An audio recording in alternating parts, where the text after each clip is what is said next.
Let us welcome the fourth speaker. The fourth speaker is Mr.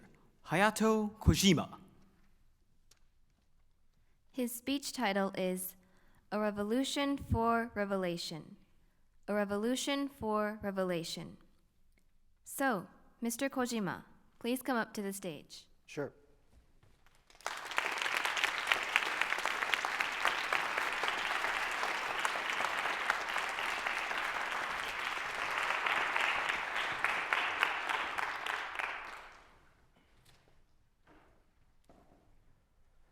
Thank you, Master of Ceremonies and honorable judges. Good afternoon, ladies and gentlemen. A boy in a box. That's what I was. Surrounded by darkness, ignorant as can be. So ignorant, in fact, that I did not even know of my own ignorance until that fateful day. Autumn of 2016. The boy in the box had made a choice. I'll study world history next year. Without meaning to, I had grabbed the key to liberating me from the box, which had then been perverted into a cell without even my recognition. Best decision I have ever made. A revelation of sorts. We must make world history a mandatory subject in compulsory education. The why and the how will now be gotten to. What you may perceive as the most seemingly nonchalant comment could sometimes have an impact more significant than what an uneducated mind can imagine to another. Please imagine that you are in front of a boy from Iran. After the "nice to meet you," will you start a conversation concerning his parents, grandparents, or religion, perhaps? Of course you won't. There's too much of a risk of it being connected to the Iran-Iraq war, or perhaps a trauma related to it.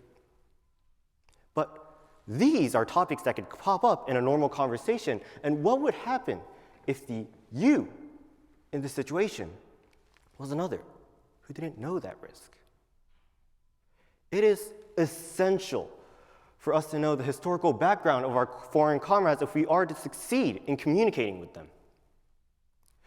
One may have hurt another from a different cultural background without meaning to, and in the process, hurt his chances at creating a close and strong bond.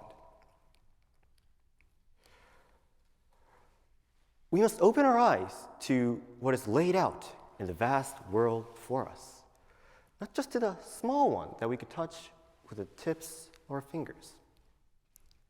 Right now, in Japan, we are only taught the history of Japan and an iota of modern world history when it comes to what we teach of the past in our compulsory school lives.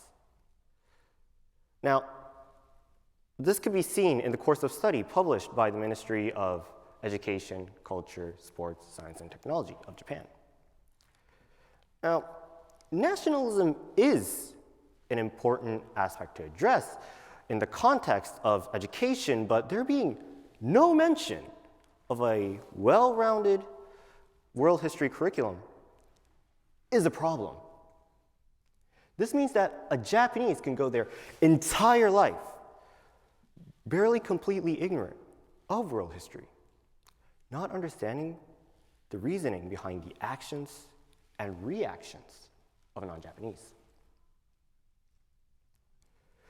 Just as a standalone fact, history is a part of liberal arts, key to becoming a well-educated global citizen.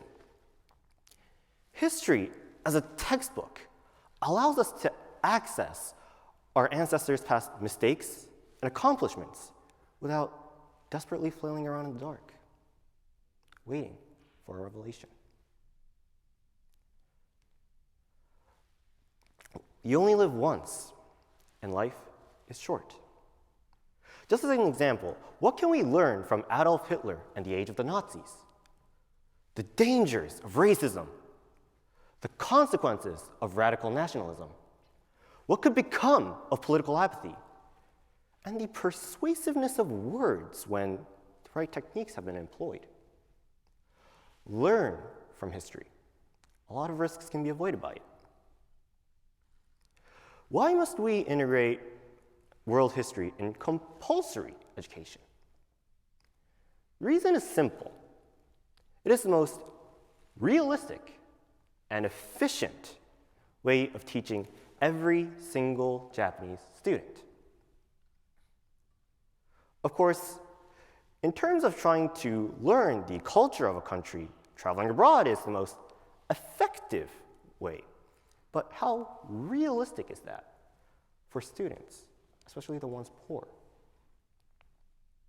Similar things can be said for the media. Nothing can reach out to every single Japanese student, except what is in the form of textbooks. World history, due to its importance, is something that must be taught to all, and this must be done in a fashion realistic and efficient. Now, something of this caliber is not something that can be achieved easily, nor quickly. But that does not mean that sitting around waiting is the only option you have. On a personal level, one can obtain the fruits of world history and spread the knowledge of its importance around by just looking at the news and, if possible, talking about it with your family. On the dinner table, let us say, how difficult is it to just turn on the TV, see what's going on around in the world and its historical background? If nobody knows it, search for it on the internet. That's all it takes. You'll be able to learn the importance of world history, why the world is working the way it is. And children will be more inclined to study because the reason for them doing so will be made blatantly obvious. Take the simple steps to becoming educated. Understanding the linkage between past and present is absolutely basic for a good understanding of the condition of being human. A quote from an article written by Penelope J. Corfield, the president of the International Society of 18th Century Studies. We are leaving every single Japanese student who did not choose to study world history unable to understand the condition of being human for the roommates that we share this planet with. Ladies and gentlemen, a revolution for a revelation, as the title says, is what I'm asking for. Let us not leave people in the dark anymore. We need to break them out. The children in boxes. Thank you.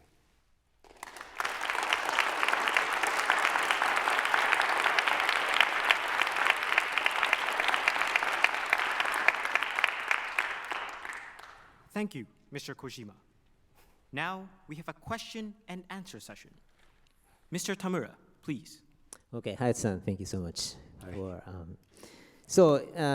Did you say you started to study world history in 2016? So I made the decision in 2016, and I studied world history from 2017 to 2018. Okay, was that because it became a compulsory subject? No, so of course it was not a mandatory subject at the time, especially because I was in high school, and the reason why I'm calling for it to become a mandatory subject is because I found it very useful within my learning experience, world history to be a very useful subject. So that is why I'm calling for it to be mandatory. Okay, so I think I chose world history when I was a junior high school, and I hated it because that was so boring.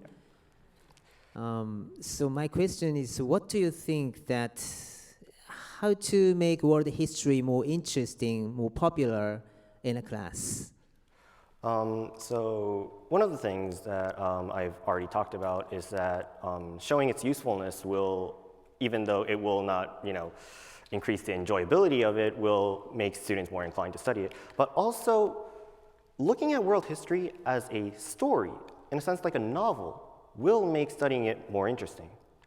And this is something that I've learned from a teacher that I had in junior high school, and from then on, I've really enjoyed studying world history. So is that what your teacher taught you? So you made a good teacher.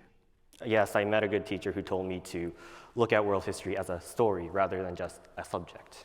All right. So what do you think is the most significant event, historical event, that has a huge impact on the current society?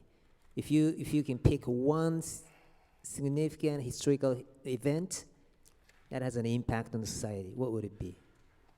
So, in terms of modern society, I actually do believe that World War II, as infamous as it is the most impactful when it comes to modern society, because it essentially is what shaped up the world to be, and how global politics are working right now is mainly rooted in World War II, and that's why I believe that that is the most important historical event. All right, so you've mentioned that we can learn so many things from world history. So if you can pick one, for example, what was the biggest mistake that human beings ever made in history? And what we can learn from it? Okay, so this is in a way, a culmination of mistakes, because you could see this happening from time to time, but I believe that the most recurring biggest mistake that humans go through is to heavily punish their enemies, because war only breeds war. And we could empirically learn this through world history. And so, like let's say the Treaty of Versailles, but written in World War I, that heavily punished the Germans for what they did, and that ultimately was what bred the Nazis. So, even though that is not the only case, things like that, heavily punishing your enemies, is probably the biggest mistake that humans have ever. All right, thank you, Hayato-san. That's all. Okay, thank you. Thank you, Mr. Kojima and Mr. Tamura. Please go back to your seats.